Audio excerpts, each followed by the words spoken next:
At 4:45 on the morning of the 1st of September 1939, without formally declaring war, aircraft of the Luftwaffe, Germany's Air Force, crossed the Polish frontier.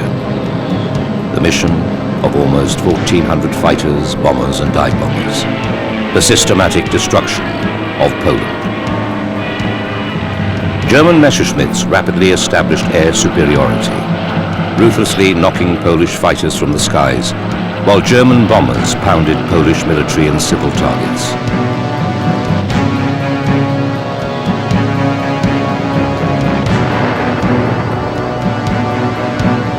Working under the protective fighter cover, German forces were unleashed against the Polish army.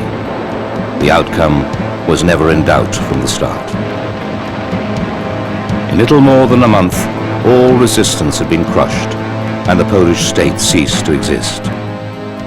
Poland had succumbed to a new form of warfare, which would conquer most of Western Europe in the next 8 months.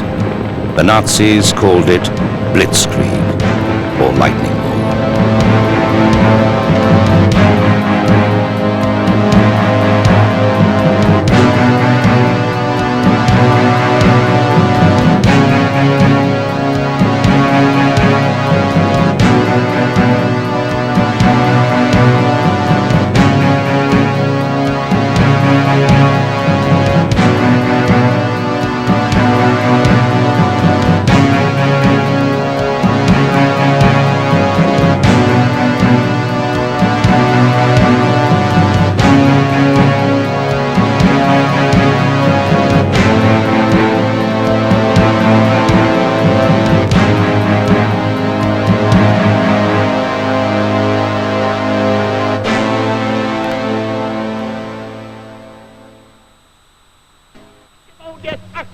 The attack on Poland was a natural development of Hitler's hunger for conquest.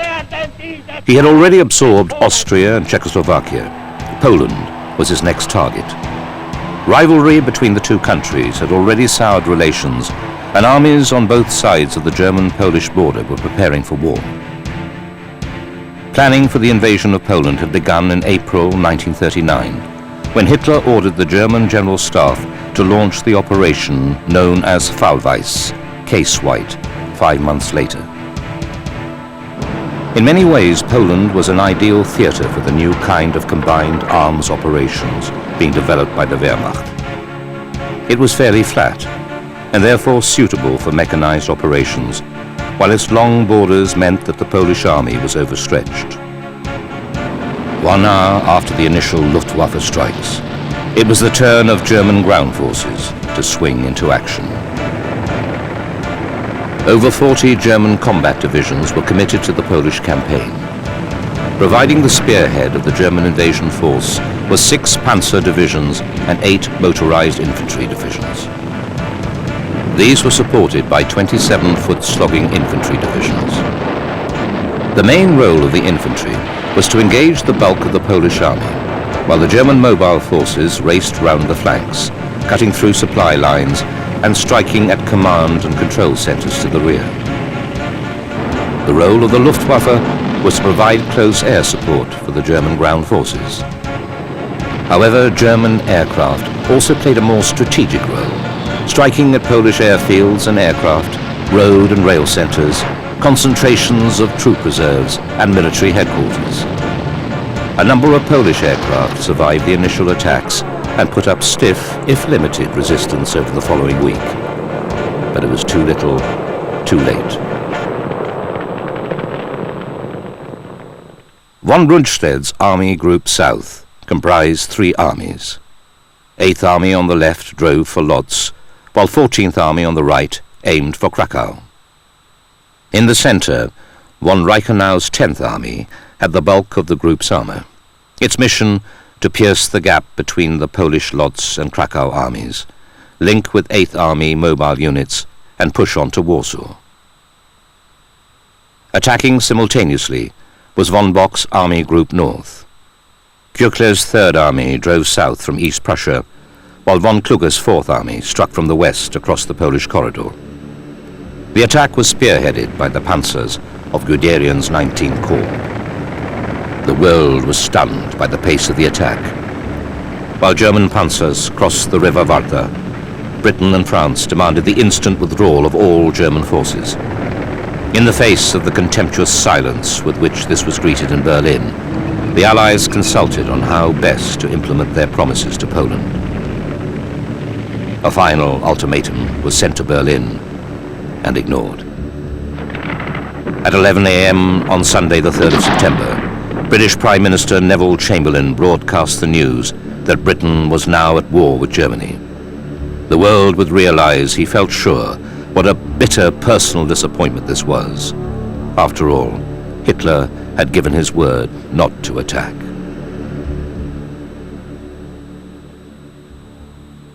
The campaign was planned as a massive double pincer movement. The inner pincer was designed to close on the Vistula River, surrounding the bulk of the Polish field army, while the outer, faster-moving forces were targeted on the Bug, cutting off any possibility of escape.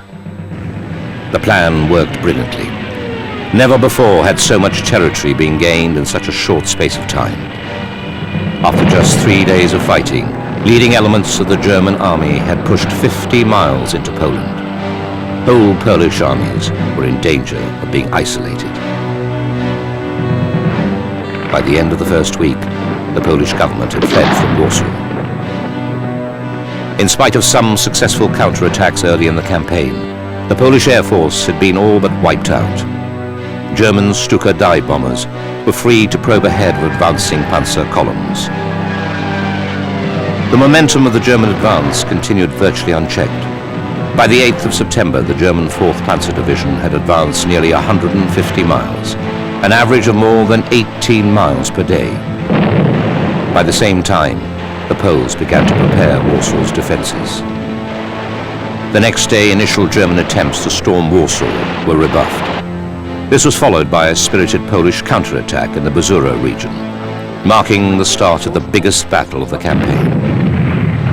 But by now, the entire Polish army was becoming trapped inside an ever-decreasing circle of German forces.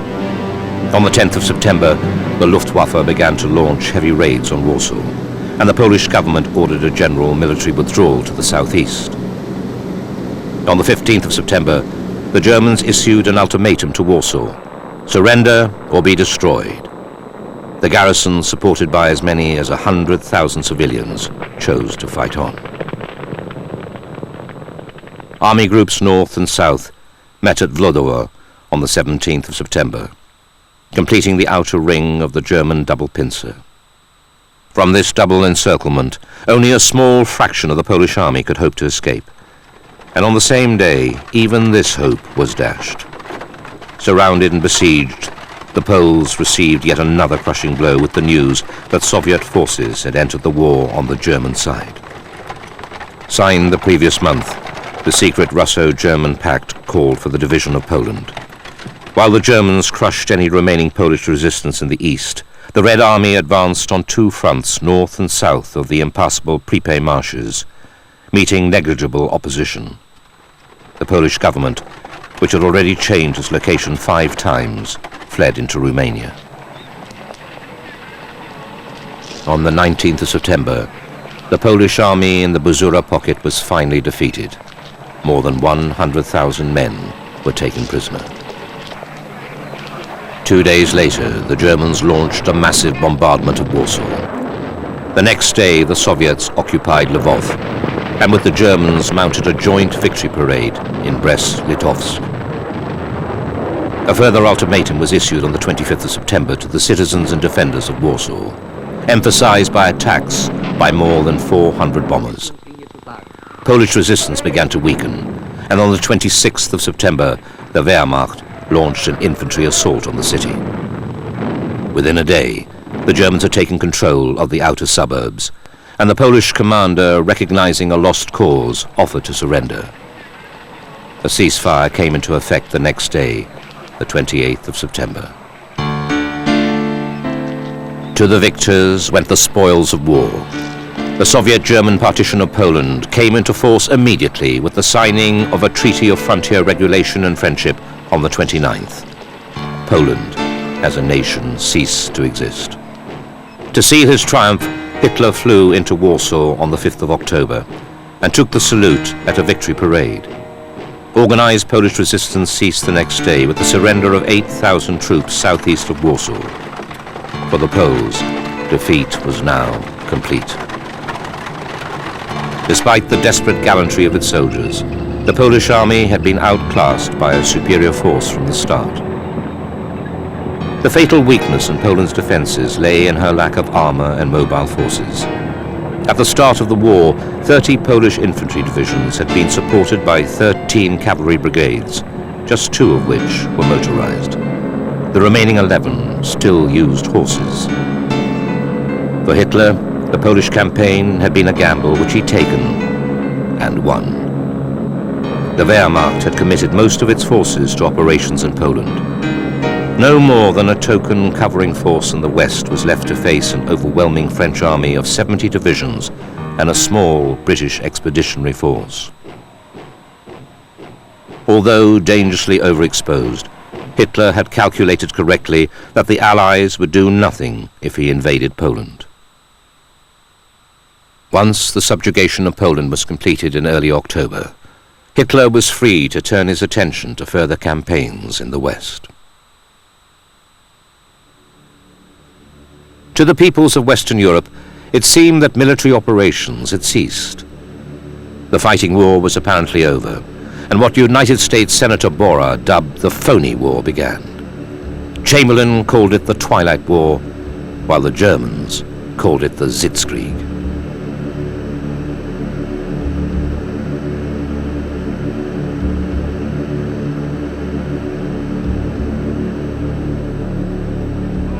Chamberlain refused to consider any deal with Hitler. He believed that in the spring of 1940, the German people would realize that they can't possibly win this war. They would undoubtedly rid themselves of the Führer. The Allies would then be able to deal with some other German statesmen, such as Marshal Goering. Similarly, the French, and especially the French High Command, believed they were arguing from a position of strength. Following the end of the First World War, France had spent billions of francs on the construction of border fortifications known as the Maginot Line. Stretching from the Swiss border to the Belgian border, the Maginot Line consisted of a series of immense concrete fortresses. They were designed to be impregnable to conventional attack. However, for political reasons, the line did not extend along the Belgian border. As the Allies geared for war, French troops occupied the Maginot Line, while the British Expeditionary Force proceeded smoothly to their positions along the Franco-Belgian border. There, they built pillboxes and dug trenches. Both Britain and France still believed that war with Hitler could be avoided. There was no attempt to take pressure off the Poles during their ordeal by an Allied military action across the Rhine. This was much to the relief of senior Wehrmacht officers who knew that a thrust into the Saar could not have been opposed by the Germans. Further, it could even have sparked the anti-Nazi popular revolt of which Chamberlain dreamed. But nothing happened. Once the Poles had been beaten, the battle-proven German divisions redeployed swiftly across Germany to the Siegfried Line. Here they did nothing for the moment but glower at their opposite numbers and exchange insults with them daily through loudspeakers. The phony war lasted through the winter and into the spring, until German forces invaded Denmark and Norway, thus forestalling an Allied landing by a matter of days.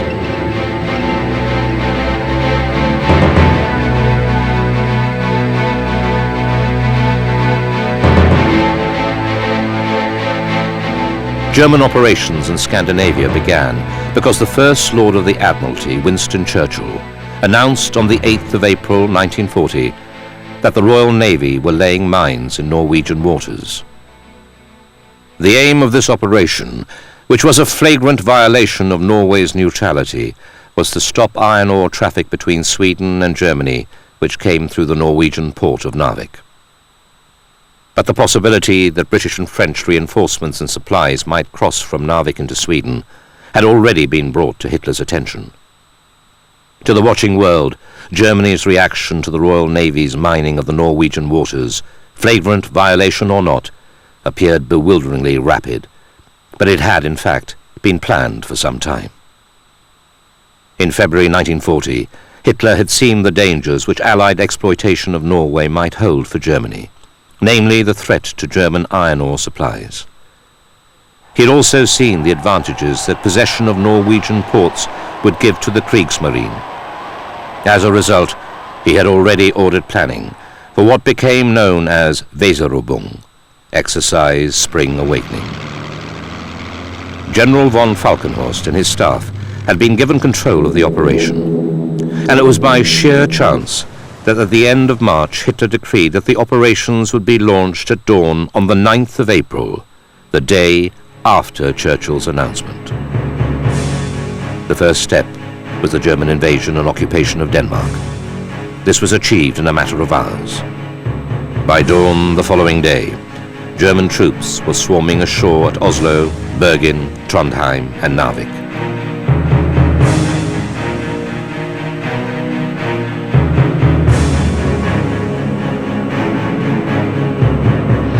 At the same time, German paratroops seized Sola Airport near Stavanger and dropped later onto Fornebu Airport near Oslo.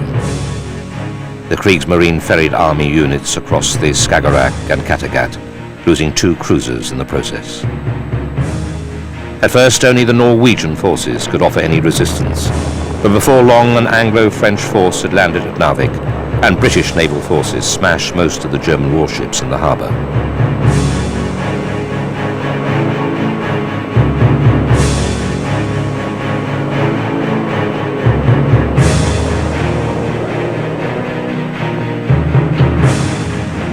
Around Narvik, 2,000 German mountain troops were cut off from their supplies.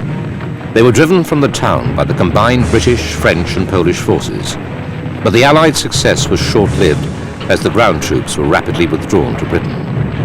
Elsewhere in Norway, the well-trained and equipped Wehrmacht, combined with the complete domination of the air by the Luftwaffe, ensured another victory for the Germans.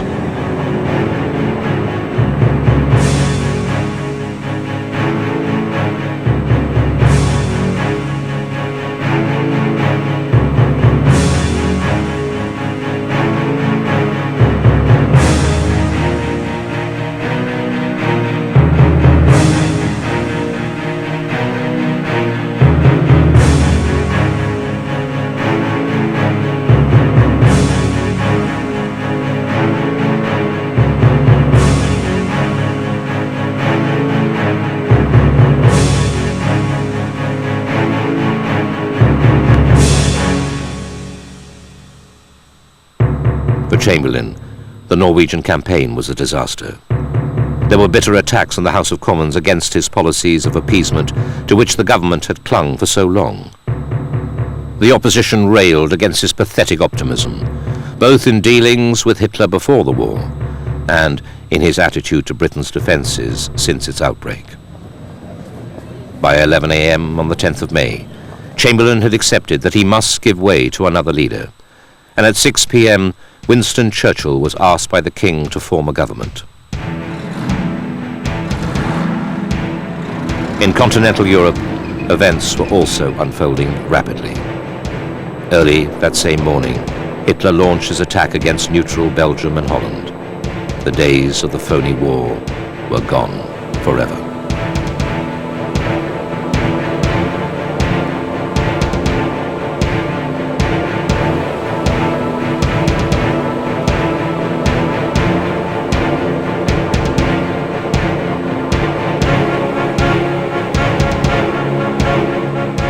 Shortly after 2:30 on the morning of the 10th of May, 64 German troops crossed the Dutch frontier. This was the spearhead of Germany's invasion of the Low Countries. 3 hours later, glider-borne troops dropped over the Belgian border to capture and demolish the huge fortifications at Ebenemen. The imposing concrete and steel fortress fell to a crack unit of Fallschirmjäger, paratroops, who landed by glider right on the roof of the fortress.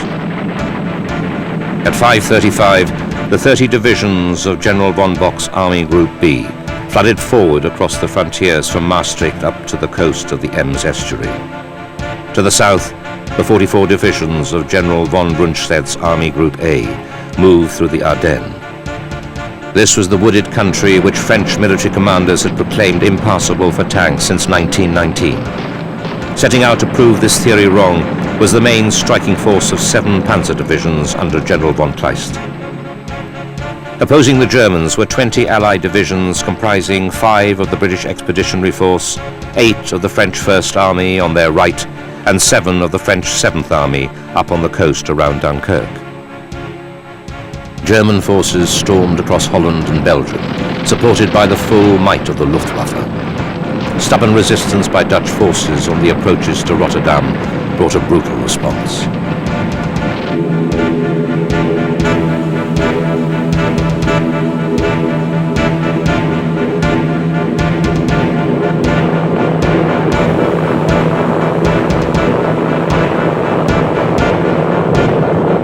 Heinkel bombers were sent to attack the city on the 13th of May. In a devastating series of raids, they killed 1,000 civilians and made more than 70,000 homeless.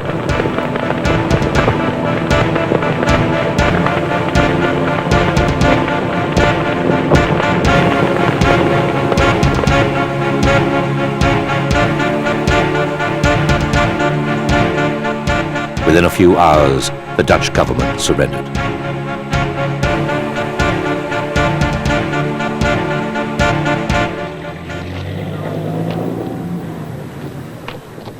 The Allies were expecting the attack through the Low Countries and made their plans accordingly. But the 30 divisions of von Bock's Army Group B were actually a feint. They drew the Allied armies from the defensive positions they had so arduously prepared during the winter of 1939-40. By the evening of the 14th of May, the Allied line was formed as British and French troops moved forward to join the Belgian army.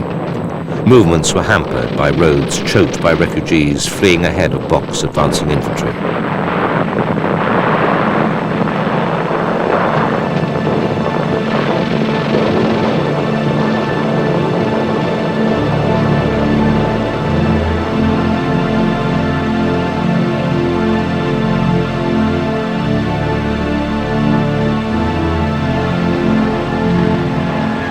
Once again, the Luftwaffe was tasked with establishing air superiority and supporting ground operations. The Blitzkrieg on the Low Countries gave Allied troops their baptism of fire by Stuka dive bombers. Soon, they would come to associate the eerie, nerve-shaking howl from the Stuka sirens with death and destruction from above. The Allied defensive lines stretched from the Scheldt to Namur. The northern sector was held by 3 divisions of the French 7th Army. The 50 miles southeast to Louvain were held by 13 divisions of the Belgian Army. Between Louvain and Wavre, the front was held by the BEF, and from Wavre to Namur by 6 divisions of the French First Army. Some of the battalion and brigade commanders were dismayed by the poor positions they now occupied, especially compared with those they had just left. If they were worried, the divisional and higher commanders were even more alarmed by events further south.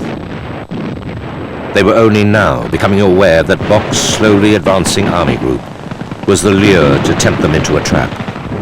This would release von Kleist's panzer group for the killing thrust through the Ardennes into France. The original German plan for the invasion of Western Europe was based on the opening attack of World War I. Hitler's High Command intended to occupy Belgium and France's northern industrial regions, but no further. They had no intention of repeating the ill-fated march on Paris they tried in 1914. That drive had taken them close to Paris, but they were eventually driven back and had to endure 4 bloody years of trench warfare. This time they would break the back of enemy resistance in a single week, and the humiliation of 1918 would be avenged. Had the attack been delivered in autumn 1939, the generals would have had the war they planned. But Hitler had other ideas. He had fought in Belgium among the shattered villages around Ypres, where 1 million British and German soldiers were killed in 1917. Hitler knew the terrain, how artillery bombardments reduced the ground to a quagmire. Countless small rivers and streams offered endless obstruction to an invader. Surely it would be better to attack further south, perhaps through the forested hills of the Ardennes. The generals looked down their noses at this idea. By the time the postponed offensive was ready to roll in the spring, Hitler discovered that at least some officers shared his vision. General von Manstein was Chief of Staff to General von Rundstedt, Commander-in-Chief of Army Group A in the West. Von Manstein had studied the Ardennes region and had come to the same conclusion as the Führer. He discussed the idea with Germany's most influential tank expert, General Guderian. They argued for a radical strategy, to rush German panzer divisions along the narrow forest tracks and out onto the gently rolling hills of northern France. Bursting into open country, they would punch through the enemy before the defences were ready for them. It would be difficult to bring enough artillery with these fast-moving formations, and other German commanders envisaged a pause while the guns were brought forward. A World War I-style battle would then take place along the River Meuse. Guderian and his tank men were confident they could storm the French defences. The Luftwaffe's bombers, especially its fearsome Stukas, would provide close support in place of artillery. Hitler adopted von Manstein's plan and changed the orders to his commanders in the West. One thing Hitler could not change was the odds. Although Germany enjoyed superiority in the air, with 4,000 aircraft against 3,000 Allied, the Wehrmacht had only 141 divisions with which to attack 144 Allied divisions. In terms of armour, the Allies had the clear advantage, with nearly 3,500 tanks compared to the German total of just over 2,300. Worse for the Germans, many of these were light tanks of limited fighting ability. With the Allied field army lured from France into Belgium, the real German punch came through the Ardennes. Under von Rundstedt's Army Group A were 44 divisions, including 7 panzer divisions under von Kleist. Encountering little resistance from Belgian troops in the Ardennes, the panzers headed down the dirt roads in alarmingly dense columns. Military traffic police have seldom had a more decisive impact on a campaign. Thousands of vehicles kept to schedule, and by the evening of the 12th of May, German spearheads had reached the River Meuse.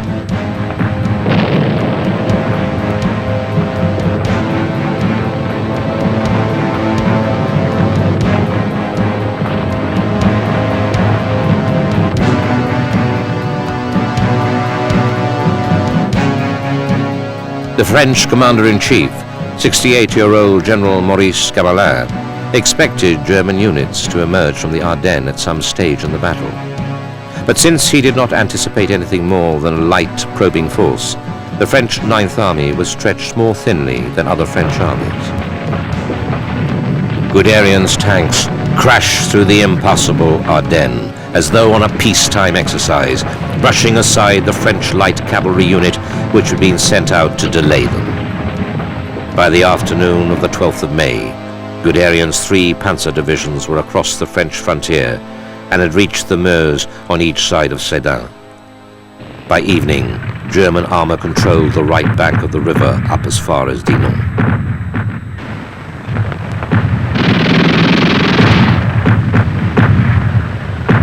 On the 13th of May, Guderian's infantry paddled across the Meuse in rubber dinghies, while the French defences were pulverized by attacks from 300 twin-engine bombers and 200 Stukas.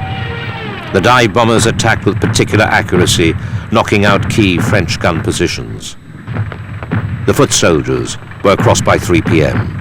Combat engineers had a ferry operational in an hour, and by 4:30 a bridge was in place and the tanks could cross to the far bank. Once they'd got over the shock of the German arrival on the Meuse, the French High Command estimated that the crossing would take at least 4 days to organize and 2 more to carry out. They had overestimated by 5 days. By the morning of the next day, Guderian had 2 bridgeheads. Up at Dinant, the 7th Panzer Division, under the command of Major General Erwin Rommel, had formed yet another bridgehead in the face of desperate but sporadic French defences. Early on the 15th of May, the German flood burst into France. From each of the bridgeheads, the panzers roared out, preceded by swarms of screaming Stukas. They were protected from British and French fighter attack by roving Messerschmitts. Refugees choked the roads, harried by Luftwaffe fighters. They were bullied by frightened and demoralized soldiers of their own side, or forced into the ditches by strange, ominous foreign vehicles, manned by blonde young giants who waved triumphantly at them. The Germans rarely harmed civilians deliberately, but left in their wake an impression of total invincibility.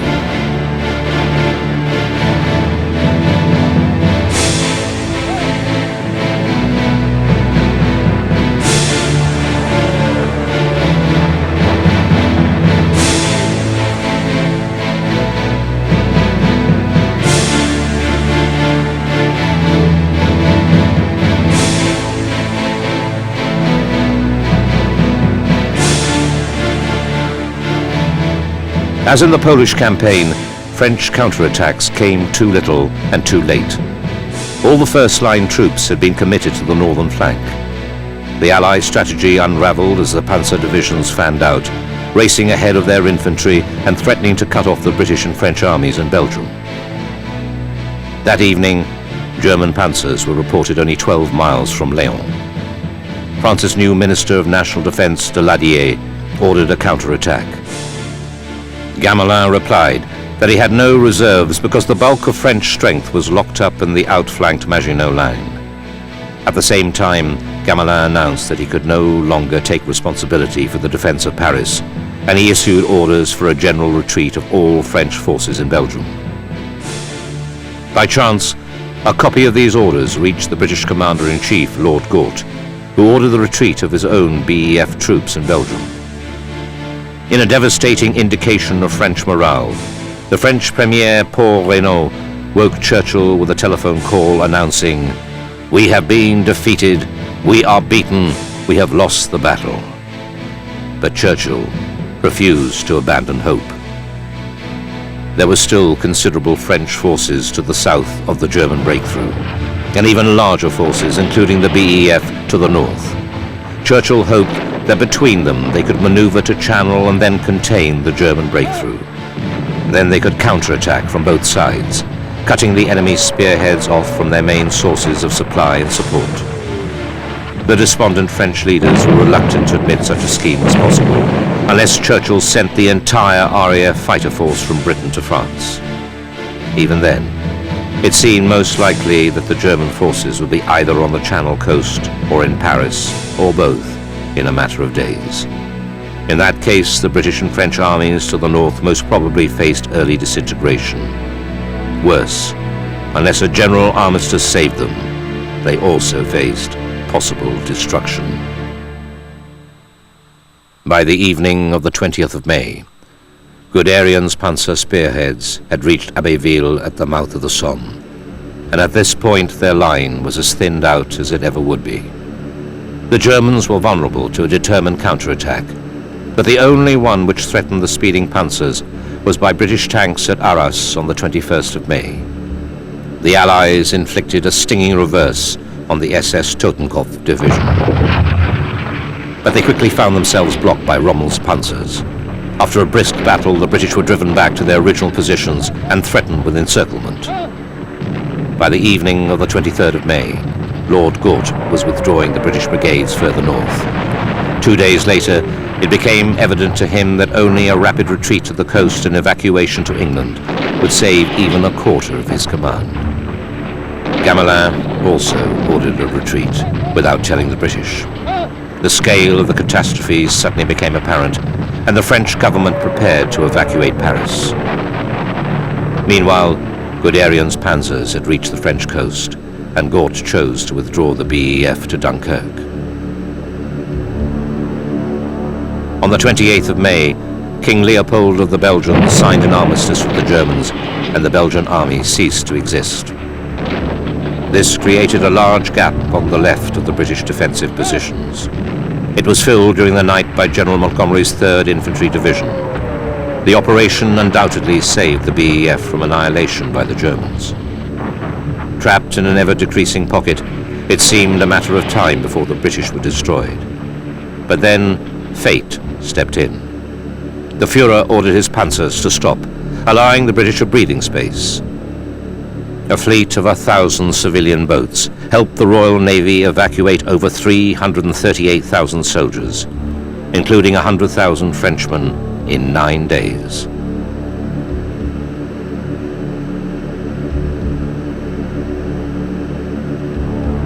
The stop order may have been to allow Hermann Göring to make good on his boast that the Luftwaffe could finish the job. In the event, the Germans met with stiff resistance from the Spitfires and Hurricanes of the RAF, and in spite of some successes, the Luftwaffe was never able to impede the evacuation seriously.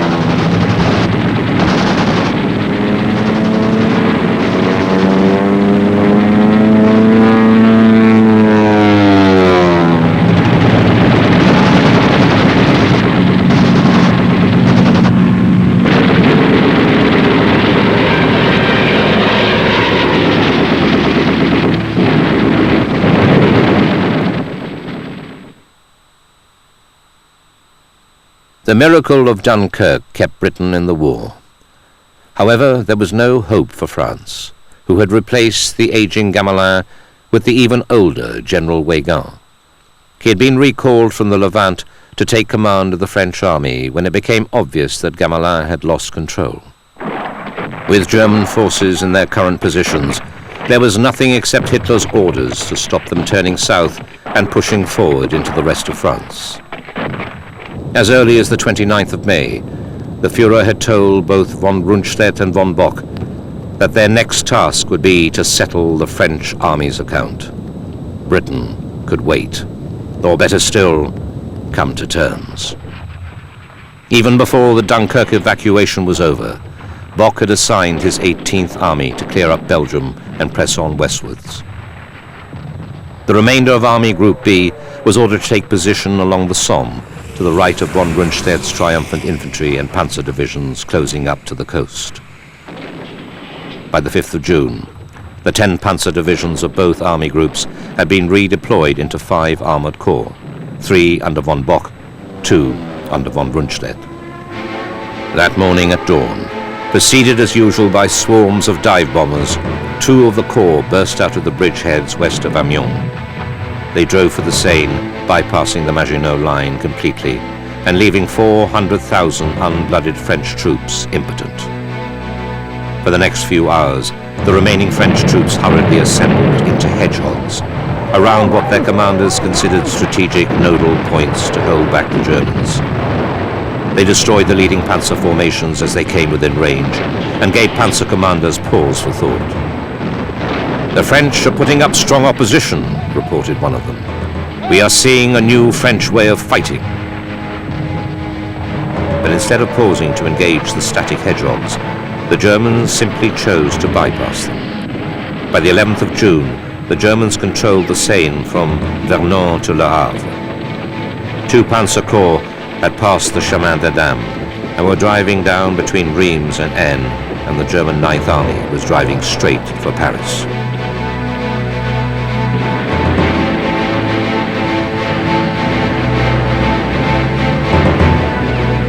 The following day, Rommel's 7th Panzer Division reached St. Valery and captured the western flank of the French 10th Army, including the survivors of the British 51st Highland Division under their beloved General Fortune.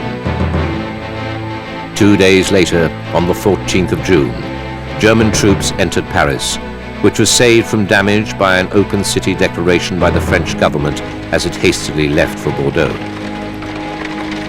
The spectacular advance of the German army was aided throughout by the incompetence of the French command.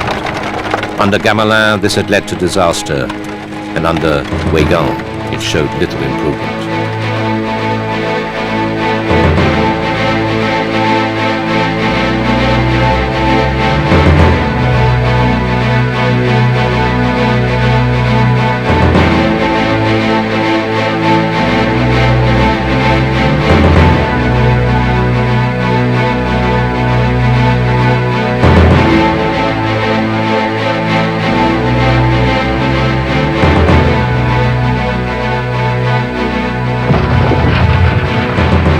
Nevertheless, some French divisions defended their positions bravely, especially on the eastern sector where the 14th Infantry Division held 41st Panzer Corps. A little further west at Rethel, the 2nd Division for a whole day fought off every attack mounted against them. Instead of continuing to assault these positions, the panzers found the space between and drove through to Reims.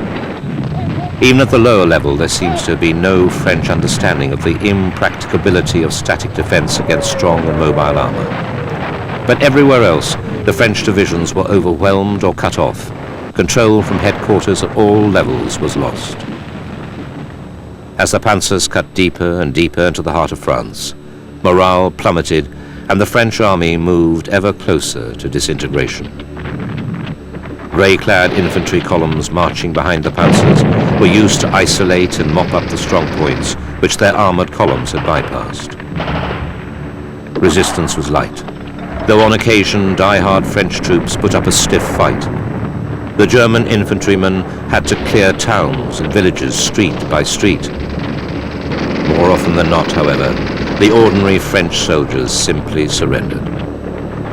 On the 11th of June, Weygand moved his GHQ from Paris to the Loire, but that evening the last of the Anglo-French conferences was held. The only viable course of action seemed to be to relocate French resistance to Britain, but this was rejected out of hand.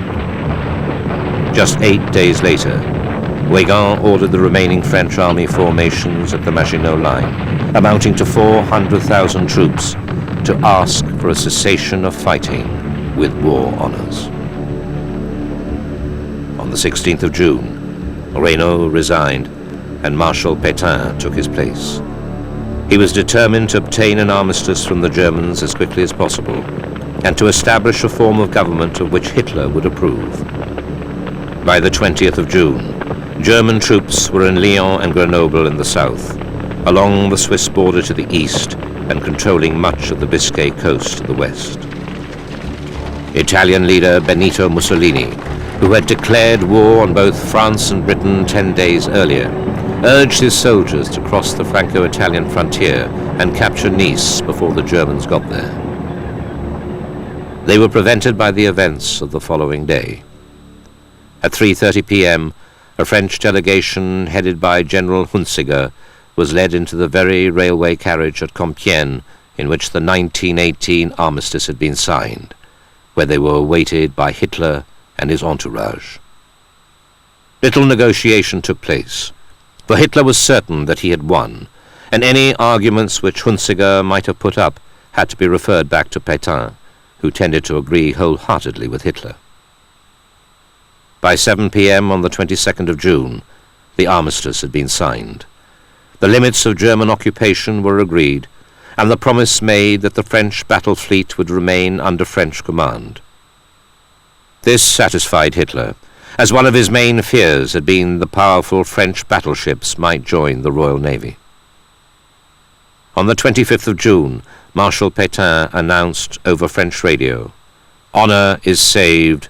We must now turn our efforts to the future. A new order is beginning." 17 days later, the French Republic was abolished.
Blitzkrieg concept had proved stunningly successful. Tested in Poland, it had come to full fruition with the annihilation of French military power. The key to success was in concentration of force to make an initial breakthrough. This was followed by extremely rapid, well-directed exploitation before the enemy could react. Once a weak point in the enemy defenses had been identified, massed panzers advanced rapidly under supporting fire from artillery and dive bombers. Mechanized infantry were used to contain enemy strongpoints bypassed in the headlong advance, countering any moves against the German lines of communication. Support from the Luftwaffe was crucial. It was the novel use of dive bombers to crush opposing strongpoints which was most characteristic of Blitz warfare. The speed of the attack was designed to cut enemy lines of communication. As the deep advances into the enemy rear continued, marching infantry followed behind to guard the flanks and prevent enemy counterthrusts. The theory of Blitzkrieg may have been simple, but in practice it required an immense amount of skill. It called for good communications and a very high level of cooperation between Army and Air Force. Before the war, the Germans had been able to train and practice such tactics to the point where they were almost routine. Dress rehearsals in Austria, the Sudetenland and Czechoslovakia ironed out any flaws in theory and practice by the time Blitzkrieg became a reality in September 1939. In a few short weeks, Norway, Denmark, Holland, Belgium and France had been completely overwhelmed by the ruthless German war machine. Only Britain remained to oppose Hitler as master of Europe. And it was towards the British Isles that Hitler was to turn his attention next.